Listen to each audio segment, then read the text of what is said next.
Thank you, Cece. And thanks everyone for being here. My daughter and I actually came with my daughter this time. Sarah, do you want to just stand, say hello to everybody?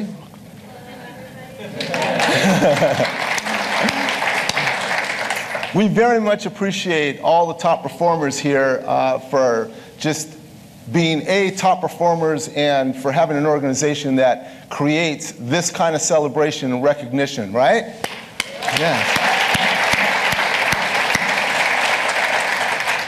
So I want to, before I get into the presentation, I just want to take a moment and actually have all of the top performers stand for a moment. All the top performers, just stand. Let's recognize you all together as a group. Let's see you here.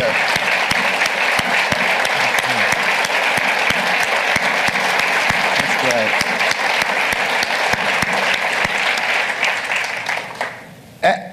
Actually, maybe there was a slight misunderstanding. I wasn't just talking about the top performers for Wachovia. I was talking about the other real top performers here, the family members and friends who are supporting the top performers. Let's have them stand. Come on, all the friends and family.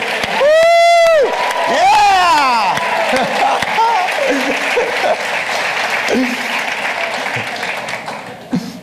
That's great. Seriously, you know, you guys are already very successful people. You're the top performers. You've achieved what others haven't been able to achieve.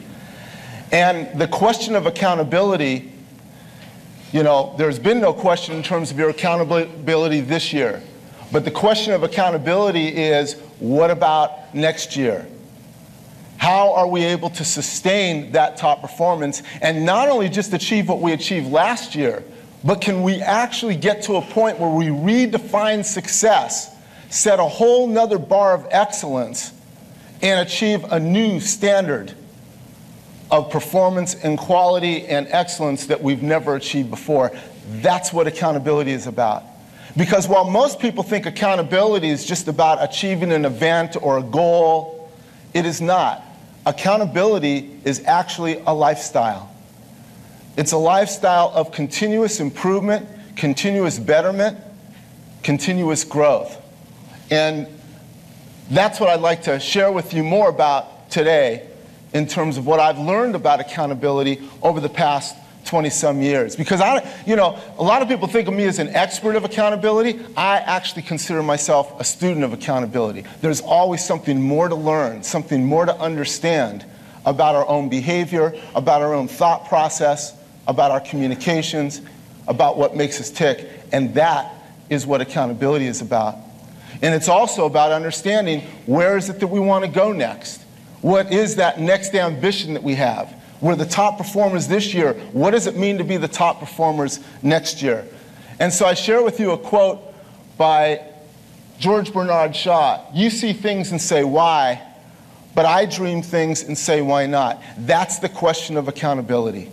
What can we accomplish that's never been dreamed of before? That's what we're here for today. Now, Ben talked about the definition of accountability, and it was absolutely right on the money.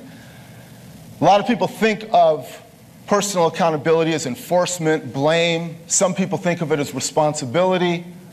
I think of it in terms of ownership, integrity, in terms of values. But when we look at a real definition of accountability, it's taking action consistent with your desired outcomes, because it focuses on the root word, the ability to be counted on. And then, of course, we all have to ask ourselves to be counted on for what?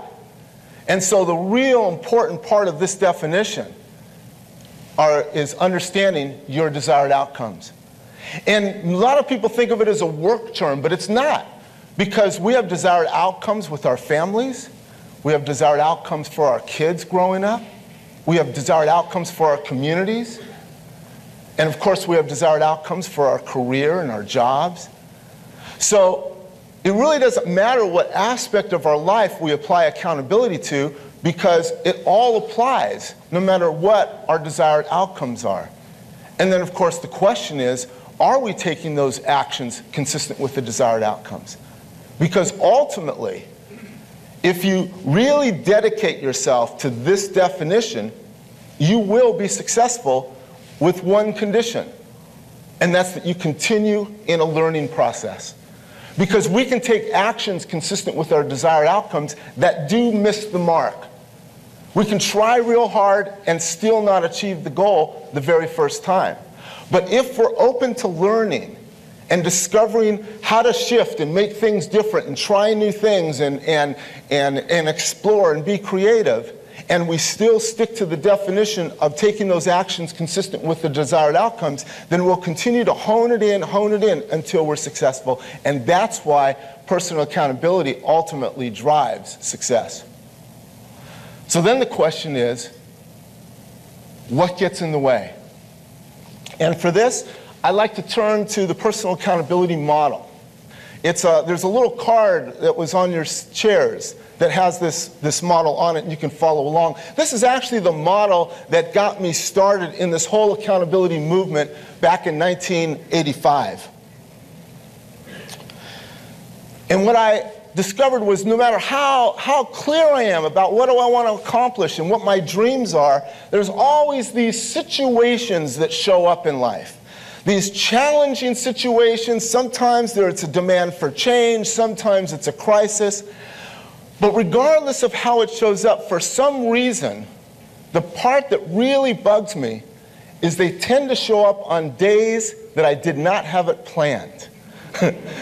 These crises, I already have a full plate, I already have meetings to go to, I've got a whole list of projects to do, and now all of a sudden I got this challenging situation that's just showing up.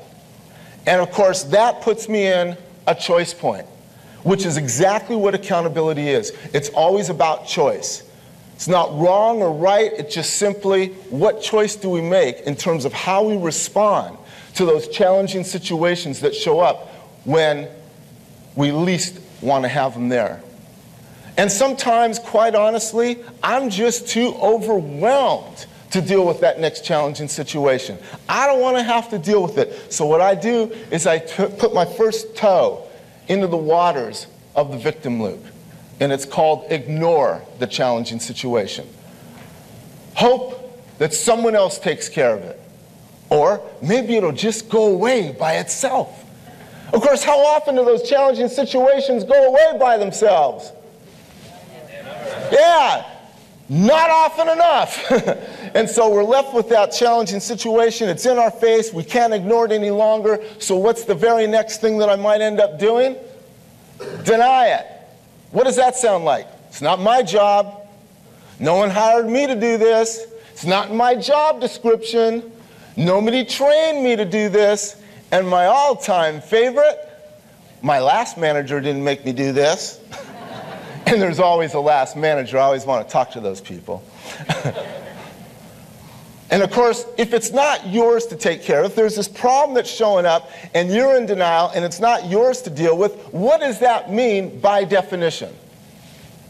It's got to be somebody else's fault. And that's when the blame game begins, otherwise known as the fun.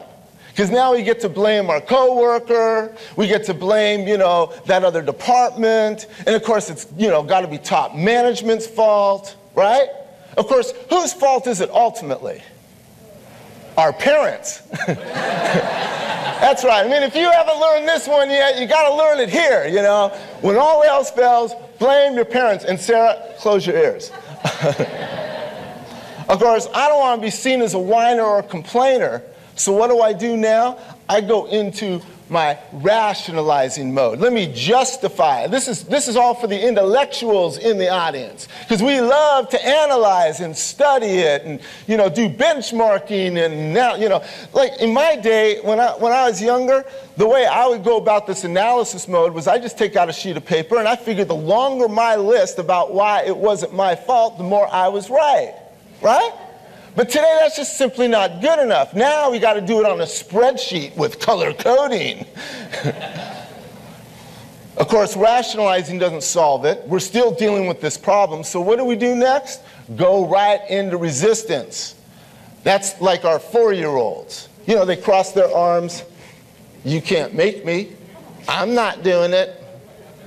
I've worked here too long. I've done it the old way for so long, you can't make me change. Right? How many people know somebody like that? No, don't answer that.